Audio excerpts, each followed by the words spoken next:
This is Mike with Living Life Outdoors, Minnesota. What we got today is Mosin Nagant video. It's a sporterized Mosin Nagant. As you can see, it started out its life as a 1929 action. It's a hex receiver. It's been completely done up. It's got a BOYDS featherweight tactical stock on it, thumb hole laminate. You can't see inside, obviously, but it's got a TIMNEY trigger. It's about a $100 trigger.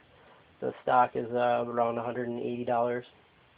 It's got a, I'll flip this around, a Rock Solid Industries scope mount. It's got an OSPREY 10 to 40 by 50 millimeter scope with a 30 millimeter tube, and it's a range-finding reticle.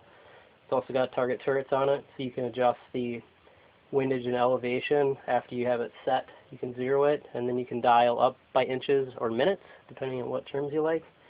And it's also have the barrel cut down and crowned to 22 inches. So basically what you see here is a old military rifle that has been completely sporterized with, in my opinion, all the best parts that you can get. So what I'm going to showcase today is we're going to take it here and shoot it. You got really almost no wind at all, and I'm going to walk it out by 100-yard increments as far out as I can keep it on the paper. So I'm going to show you basically what Russian surplus military ammo can do at what ranges. So we're going to start off at 100 yards. The scope is zeroed at 200 yards.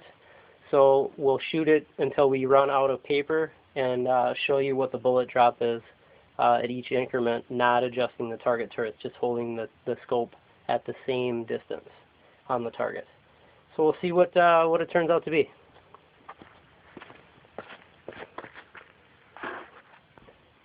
Alright, YouTubers, here's what we're going to do. Is we have everything set up now. I got the gun ready to go, and we're at our first spot. So I'm at 100 yards. I'm going to fire 2 shots at the man-sized target, and I'm going to hold it right about the middle of his head. And then I'm going to back it out to 200, 300, and 400. That's as far as I have set up to go today. So we'll see what we get for bullet drop at the 100, 200, 300, and 400 mark. I also have another camera set up down by the target, and I'll try to get that either set up as a picture-in-a-picture, so you see the target and you see me shooting, depending if I can figure out how to do that with my editing software. So here we go. We'll give her a try. Alright, so here we go. First shot at 100 yards.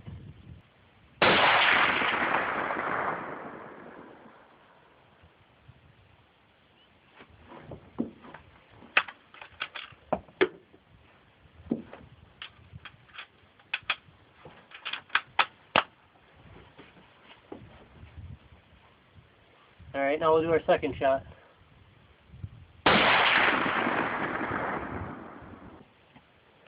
Okay, so now you can see we're at the 200-yard mark. Down a ways there, I don't know if you can make it out in the video, but there is a white stake that shows the 100-yard mark. Now we're at 200.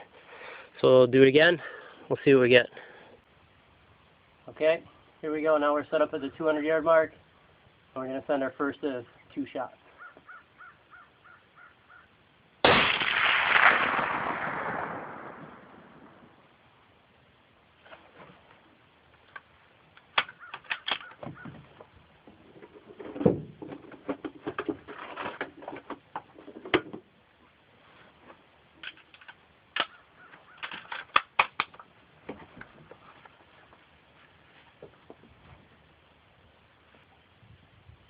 Okay, now here we go with our second of 2 shots.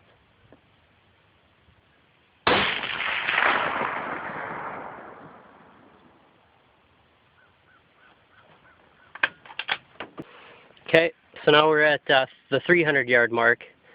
And today's a perfect day because there's absolutely almost no wind. So I just wanted to showcase the bullet drop. And I figured today would be a great day to do it because we didn't have to deal with the effects of varying wind. You can see the flags are moving just a little bit, depending on where they're at, but it's just a breath of air out here. So it's a perfect night for playing around, especially if you want to shoot long range because you don't have to correct for the wind today. Alright, so here we go with our first shot at 300 yards.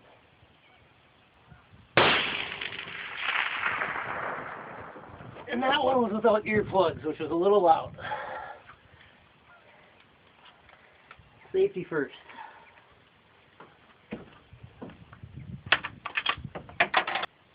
Alright, so here we go with our second shot at 300 yards.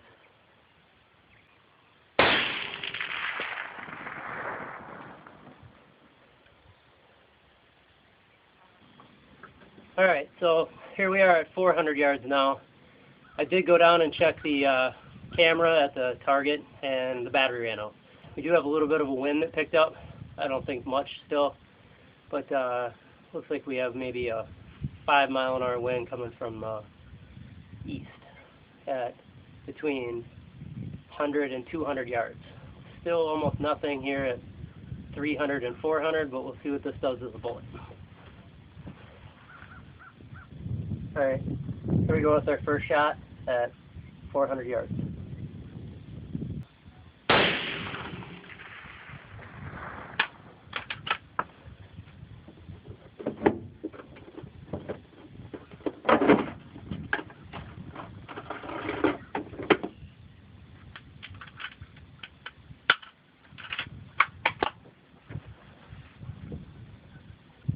Alright, here we go with our second shot at 400 yards.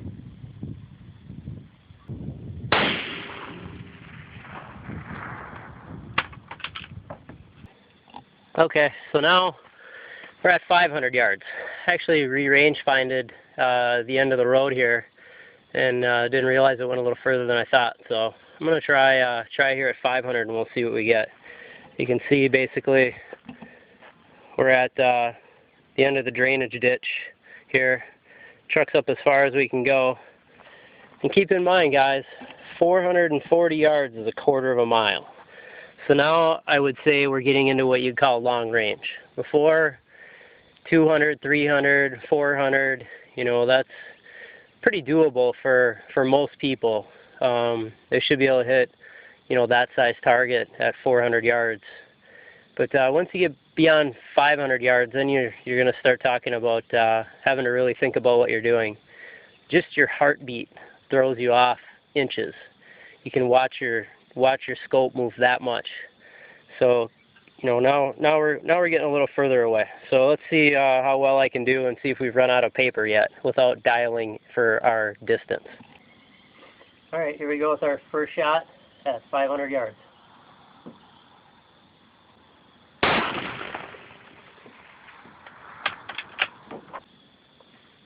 All right, here's our second shot at 500 yards.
All right, I'm going to actually do one more for a third shot at 500, because I think I pulled my second one.